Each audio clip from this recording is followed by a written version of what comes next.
Hello, I'm going to demonstrate the force of gravity and the weight of an object. Here I have an object of mass little m and another object, might be the Earth, of mass capital M. And this is the equation for the gravitational force as was arrived at by Isaac Newton. There's a force on each object, there's a force on the small object, and of course there's an equal and opposite force on the large object. We're going to talk about the force on this small object, and what we call that force, the gravitational force on that object, is called the weight.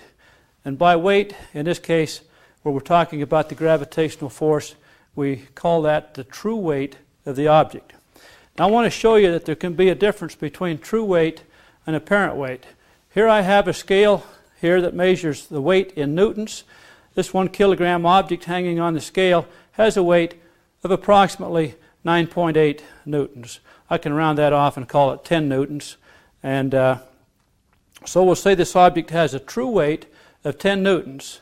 As the object just rests on the scale without accelerating, the scale pulls up on the object with a force of 10 newtons, and gravity pulls down on the object with a force of 10 newtons, so the net force on the object is 0.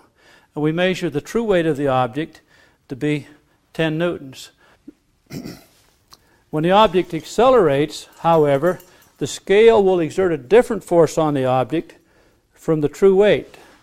The apparent weight will be the force with which the scale pulls up on the object.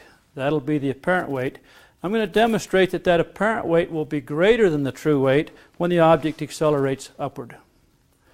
So if we start with the object in an equilibrium position, true weight will not change, but the apparent weight will change with acceleration. And I hope you could see that the apparent weight of the object looked to me like it got up about as high as maybe 20 newtons at some point in time there. Now, when the object accelerates downward, the apparent weight will be less than the true weight. In fact, in free fall, the apparent weight will be 0. If the object accelerates downward, the apparent weight will be less than the true weight, and the scale reading will read the apparent weight, where the true weight of 10 newtons will remain constant.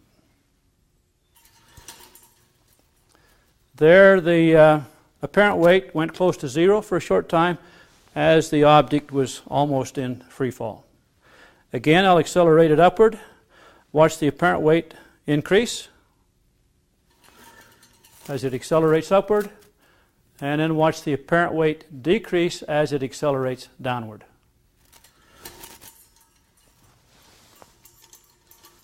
True weight and apparent weight.